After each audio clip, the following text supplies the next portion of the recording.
Assalamualaikum warahmatullahi wabarakatuh. Bismillahirrahmanirrahim. Alhamdulillahirabbil alamin wa bihi nasta'in wa ala umuri dunya waddin wassalatu wassalamu ala asyrafil anbiya wal mursalin sayyidina wa habibina Muhammadin wa ala alihi wa sahbihi ajmain. Amma ba'du. Kali ini saya akan menanggapi kontennya Heri Pras yang belakangan ini sering nyenggol-nyenggol tahlilan dengan narasi yang tidak elok, sampai mengaitkannya dengan budaya dan ajaran Hindu. Baiklah, di antara tradisi keagamaan yang lekat dengan warga NU ini adalah tahlilan, selamatan atau kendurian ya. Ada sebagian yang menganggap bahwa tradisi tahlilan ini berasal dari ajaran agama Hindu. Padahal anggapan semacam itu adalah sebuah kekeliruan dan tidak berdasar. Perlu diketahui, sikap dan ritual orang Hindu terhadap orang mati itu berbeda. Orang-orang yang terpapar Wahabi, kalau mau menyerang tradisi tahlilan, mereka sering mengatakan bahwa tahlilan merupakan warisan Hindu. Tentu ini salah, tahlilan bukan dari Hindu. Justru tahlilan itu dibawa oleh Sunan Ampel dari Champa, dari Vietnam. Kalau Hindu, mayatnya itu dibakar, udah selesai. Kalau dalam tahlilan enggak, karena tahlilan ini dikenal dari umat Islam Champa. Jadi secara genealogis, ajaran Islam yang ada di Champa pada waktu itu adalah ajaran Islam yang dibawa dari Timur Tengah. Hanya beda sedikit. Kalau di Mesir, tradisi semacam tahlilan ini cuma 3 hari. Di Mesir, mendoakan orang meninggal itu memakai bacaan Al-Quran saja. Kalau tahlilan seperti kita di Indonesia ini, itu dari Yaman. Kenapa? Karena tidak semua orang itu bisa baca Al-Quran dengan benar. Yang takziah itu kan semuanya ingin mendoakan. Ya udah, baca surat Al-Ikhlas, Al-Falaq, dan An-Nas. Dipilih yang gampang-gampang aja. Daripada baca surat Al-Quran yang panjang-panjang, nanti malah salah-salah, malah dapat dosa. Maka adalah kesalahan besar kalau menyamakan tahlilan dengan tradisi masyarakat Hindu.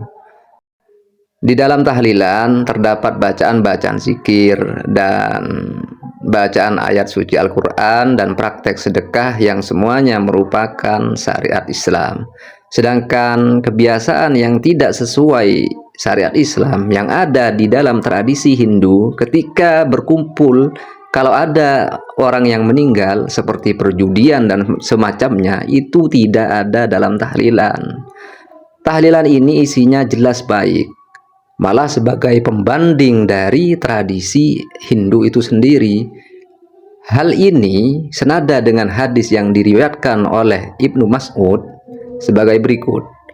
Rasulullah bersabda, orang yang berzikir pada Allah di antara kaum yang lalai kepadanya, itu sederajat dengan orang yang sabar di antara kaum yang melarikan diri dari medan perang. Ini terdapat dalam kitab Al-Mu'jam Kabir karya Imam Tabrani. Dalam sebuah hadis sahih yang diriwayatkan oleh Ibnu Hibban, Rasulullah memerintahkan para sahabatnya agar berbicara dengan pembicaraan yang baik jika ada orang yang meninggal dunia. Dan praktik dari hadis ini dapat kita temukan dalam tradisi tahlilan.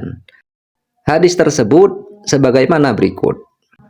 Idza hadartumul mayyita faqulu khairan fa innal malaikata yu'minuna ala ma taqulun.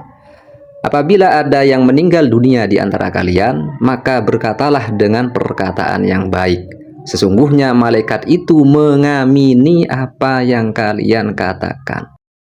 Kemudian begini, lagi pula sudah banyak kalangan yang membuktikan bahwa selamatan dan tahlilan sampai 7 hari bagi yang meninggal itu bukanlah berasal dari tradisi masyarakat Hindu, Malahan tradisi semacam ini sudah dikenal pada masa salafus soleh. Imam Ahmad bin Hambal pernah meriwayatkan dari Imam Sufyan bahwa Imam Tawus berkata, sungguhnya orang yang mati akan diuji di dalam kubur selama 7 hari.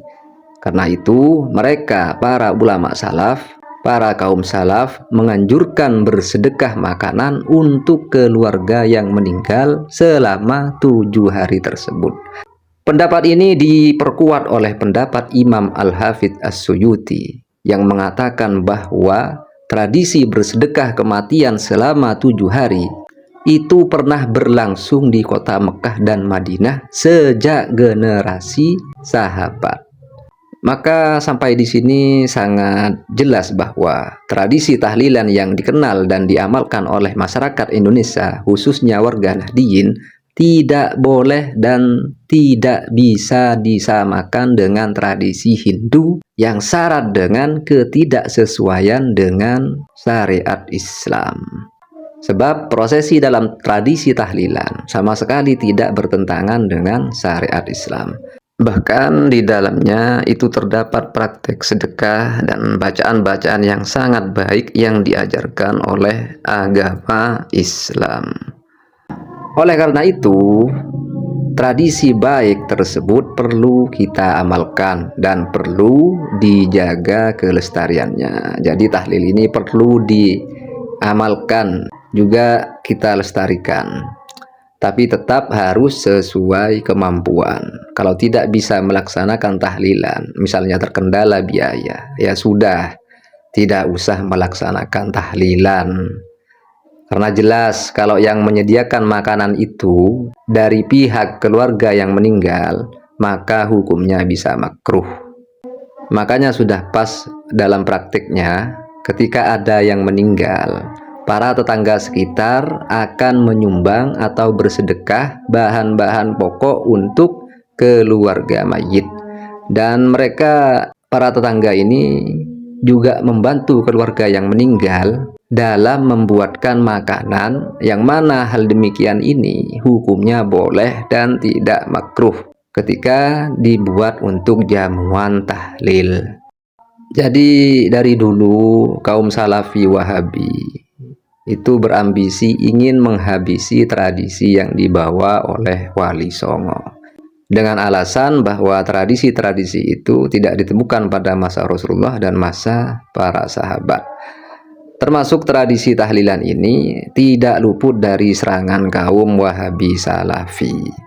Mereka berdalih bahwa tradisi tahlilan itu mencaplok tradisi agama Hindu dan bukan berasal dari ajaran Islam.